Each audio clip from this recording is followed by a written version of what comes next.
ಇದು ಒಂದು ಅತ್ಯಂತ ಒಂದು ಖುಷಿಯ ಅಥವಾ ಒಂದು ನಮ್ಮ ಜೀವನದ ಅಮೂಲ್ಯ ಕ್ಷಣಗಳಲ್ಲಿ ಒಂದು ಅಂತ ಹೇಳಿ ತುಂಬ ಖುಷಿ ಪಡ್ತಾ ಇದ್ದೇವೆ. ಯಾಕೆಂತ ಹೇಳಿದರೆ ನಮ್ಮ ಜೀವನದಲ್ಲಿ ನಮಗೆ ಒಂದು ಅತ್ಯಂತ ಒಂದು ಒಳ್ಳೆಯ ನಮ್ಮ ಜೀವನ ಭಾಗದಲ್ಲಿದ್ದೇವೆ ಅಂತ ಹೇಳಿ ತುಂಬ ಖುಷಿ ಪಡ್ತಿದ್ದೇವೆ. ಯಾಕೆಂತ ಹೇಳಿದರೆ ನಾನೊಂದು ಸಣ್ಣದಿರುವಾಗಿಂದಲೂ ಕೂಡ ಸ್ಟಾರ್ಟ್ ಮಾಡಿ ನನ್ನ ಅಜ್ಜಿ ಇರ್ಬೋದು, ನನ್ನ ಅಮ್ಮ ಎಲ್ಲರೂ ಕೂಡ ಇಡೀ ನಮ್ಮ ದಕ್ಷಿಣ ಕನ್ನಡ ಉಡುಪಿ ಜಿಲ್ಲೆಯಲ್ಲಿ ಎಲ್ಲಿ ಬ್ರಹ್ಮಕಲಶಗಳಾಗಲಿ, ಪಂಚಕಲ್ಯಾಣಗಳಾಗಲಿ ಅಥವಾ ಮಹಾಮಸ್ತಕಾಭಿಷೇಕ ಇರ್ಬೋದು, ಬೇರೆ ಬೇರೆ ಧಾರ್ಮಿಕ ಸಂದರ್ಭದಲ್ಲಿ ಎಷ್ಟೋ ದೂರ ಆವಾಗ ಸಣ್ಣದಿರುವಾಗ ನಾನು ಸಾಧಾರಣ ಒಂದು 5 ಕಿಲೋಮೀಟರ್ ನಡ್ಕೊಂಡು ಹೋಗಿ ಆಮೇಲೆ ನಾವು ಗಾಡಿಯಲ್ಲಿ ಹೋಗಿ ಹೋದಂಥ ಸಂದರ್ಭಗಳಿಗೂ ಈಗಲೂ ಕೂಡ ನೆನಪಿದೆ.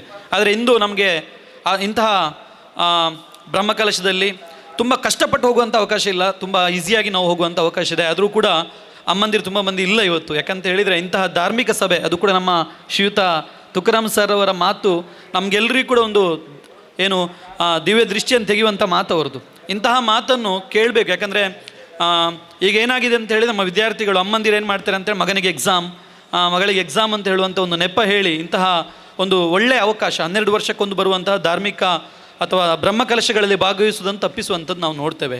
ಯಾಕಂದರೆ ಇಂತಹ ಬ್ರಹ್ಮಕಲಶದಲ್ಲಿ ನಮಗೆ 12 ವರ್ಷಕ್ಕೊಮ್ಮೆ ಬರುವಂತಹ ಬ್ರಹ್ಮಕಲಶ ಇರ್ಬೋದು ಅಥವಾ ಜೀರ್ಣೋದ್ಧಾರ ಇರ್ಬೋದು, ಇಂತಹ ಪುಣ್ಯ ಕಾರ್ಯಕ್ರಮದಲ್ಲಿ ಭಾಗವಹಿಸುವ ಮುಖಾಂತರ ನಮಗೊಂದು ದೇವರಿಗೆ ತುಂಬ ಹತ್ತಿರ ಆಗುವಂಥ ಒಂದು ದೊಡ್ಡ ಅವಕಾಶ ಇದೆ. ನಾನಾ ರೀತಿಯಲ್ಲಿ ಇರ್ಬೋದು, ನಾವಿಲ್ಲಿ ಕರಸೇವಕರಾಗಿ, ಸ್ವಯಂ ಸೇವಕರಾಗಿ ಅಥವಾ ಇಲ್ಲಿಯ ಒಂದು ಧಾರ್ಮಿಕ ಕಾರ್ಯಕ್ರಮಗಳಲ್ಲಿ ಚಟುವಟಿಕೆಗಳಲ್ಲಿ ಭಾಗವಹಿಸುವ ಮುಖಾಂತರ ಇರ್ಬೋದು, ಅಥವಾ ದೇವರ ದರ್ಶನದ ಮುಖಾಂತರ ಕೂಡ. ಯಾಕಂದ್ರೆ ಒಂದು ಮಾತಿದೆ, ಒಂದು ದೇವಸ್ಥಾನಗಳಿಗೆ ಹೋಗ್ತೇವೆ ಅಂತೇಳಿ ಮನಸ್ಸಲ್ಲಿ ಅಂದುಕೊಂಡ್ರೆ ಸಾಕಂತೆ, ಅದರಿಂದ ನಮಗೆ 100 ಪುಣ್ಯ ಇದೆ ಅಂತೆ. ಹೋಗಬೇಕು ಅಂತಿಲ್ಲ, ಹೋಗ್ತೇವೆ ಅಂತ ಅಂದ್ಕೊಂಡ್ರೆ ಸಾಕು.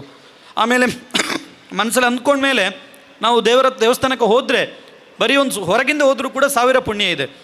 ಹೊರಗಿಂದ ಮತ್ತೆ ಪುನಃ ಒಳಗೆ ಗರ್ಭಗುಡಿ ಅಲ್ಲಿ ದೇವಸ್ಥಾನದ ಒಳಗೆ ಹೋಗಿ ದೇವರ ದರ್ಶನವನ್ನು ಮಾಡಿದರೆ 1000 ಪುಣ್ಯ ಇದೆ ಅಂತ ಹೇಳುವಂಥ ಮಾತು. ಹಾಗಾಗಿ ಇಂತಹ ಬ್ರಹ್ಮಕಲಶದಲ್ಲಿ ನಾವು ಧಾರ್ಮಿಕವಾಗಿ ಭಾಗವಹಿಸೋದು ಇರ್ಬೋದು, ಅಥವಾ ಇಂತಹ ಒಂದು ಸಭಾ ಕಾರ್ಯಕ್ರಮದ ಒಂದು ಧಾರ್ಮಿಕ ನಮ್ಮ ಪ್ರವಚನ ಇದೆ ಅದನ್ನು ಕೇಳೋ ಮುಖಾಂತರ ನಮ್ಮಲ್ಲಿ ಧಾರ್ಮಿಕ ಪ್ರಜ್ಞೆಯನ್ನು ಬೆಳೆಸುವಂಥ ಮುಖಾಂತರ ದೇವರಿಗೆ ತುಂಬ ಹತ್ತಿರ ಆಗುವಂಥ ಅವಕಾಶಗಳಿದೆ.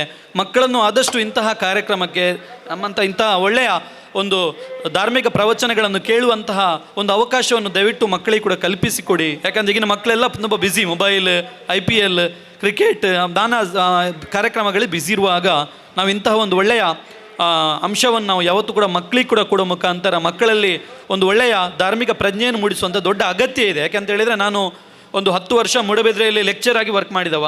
ಆಮೇಲೆ ಈಗ ನನ್ನ ವಿದ್ಯಾಸಂಸ್ಥೆಯಲ್ಲಿ 1000 ವಿದ್ಯಾರ್ಥಿಗಳಿಗೆ ಒಂದು ವಿದ್ಯಾದಾನವನ್ನು ಕೊಡ್ತಾ ಇದ್ದೇವೆ. ಸೊ ಇದರಲ್ಲಿ ನಾನು ಕಂಡುಕೊಂಡದ್ದು ಸತ್ಯ ಯಾವುದು ಅಂತ ಹೇಳಿದರೆ, ಇಂದ ಮಕ್ಕಳಿಗೆ ಯಾವುದು ಅಂತ ಹೇಳಿದರೆ ನಮ್ಮಲ್ಲಿ ಧಾರ್ಮಿಕ ಪ್ರಜ್ಞೆ ಅಥವಾ ಮಕ್ಕಳಲ್ಲಿ ನಾವು ಒಂದು ದೊಡ್ಡ ಆಸ್ತಿಯನ್ನಾಗಿ ಮಾಡುವಂಥ ದೊಡ್ಡ ಅಗತ್ಯ ಇದೆ ಯಾವತ್ತೂ ಕೂಡ ನಾನು ಹೇಳುವಂಥದ್ದು. ಯಾಕೆಂತ ಹೇಳಿದರೆ ನಾವೆಲ್ಲರೂ ಈಗ ನಮ್ಮ ಮಕ್ಕಳಿಗೋಸ್ಕರ ಆಸ್ತಿಯನ್ನು ಮಾಡೋದ್ರಲ್ಲಿ ಬ್ಯುಸಿ ಎಲ್ಲರೂ ಕೂಡ.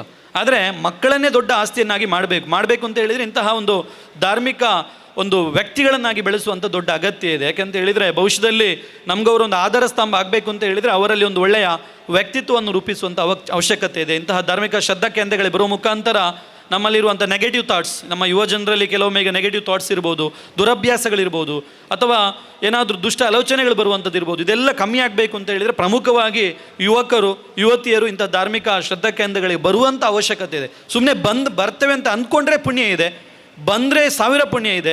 ಇನ್ನು ದೇವರ ದರ್ಶನ ಮಾಡಿದರೆ ಒಂದು 1000 ಪುಣ್ಯ ಇರುವಾಗ ನಾವು ಯಾಕೆ ಮಕ್ಕಳನ್ನು ಇಂತಹ ವಿಶೇಷ ಕಾರ್ಯಕ್ರಮದಲ್ಲಿ ಜೋಡಿಸಲಿಕ್ಕೆ ಸಾಧ್ಯ ಆಗ್ತಿಲ್ಲ ಅಂತ ಹೇಳುವಂಥದ್ದು ನಮ್ಮಲ್ಲಿ ನಾವು ಕ್ವಶನ್ ಮಾಡ್ಕೊಳ್ಬೇಕು. ಹಾಗಾಗಿ ಇಂತಹ ನಮಗೆ ಪುಣ್ಯ ಸಿಕ್ಕಿರುವಂಥದ್ದು ನಮ್ಮ ಪೂರ್ವಜನ್ಮದ ಪುಣ್ಯ ಅಂತ ಅಂದ್ಕೊಳ್ತಾ, ಇಂತಹ ಮಹಾಲಿಂಗೇಶ್ವರ ದೇವಸ್ಥಾನದ ಬ್ರಹ್ಮಕಲಶೋತ್ಸವದಲ್ಲಿ ನಮ್ಮನ್ನು ಮುಖ್ಯ ಅತಿಥಿಯಾಗಿ ಕರೆದು ಇಂಥ ನಮ್ಮ 2 ಮಾತುಗಳಿಗೆ ಅವಕಾಶವನ್ನು ನೀಡಿದಂಥ ಎಲ್ಲ ಸಮಿತಿ, ಜೀರ್ಣೋದ್ಧಾರ ಹಾಗೂ ಬ್ರಹ್ಮಕಲಶ ಸಮಿತಿಯ ಅಧ್ಯಕ್ಷರು, ಪದಾಧಿಕಾರಿಗಳು, ಹಾಗೆ ಎಲ್ಲರಿಗೂ ಕೂಡ ನಮ್ಮ ಮತ್ತೊಮ್ಮೆ ಅಭಿನಂದನೆಗಳನ್ನು ಸಲ್ಲಿಸ್ತಾ, ನಿಮ್ಮೂರಿನ ಸುದ್ದಿ ಕಾರ್ಯಕ್ರಮಗಳ ವರದಿಯನ್ನು ನಾವು ಬಿತ್ತರಿಸಲಿದ್ದೇವೆ. ಈ ಕೆಳಗಿನ ನಂಬರನ್ನು ಸಂಪರ್ಕಿಸಿ.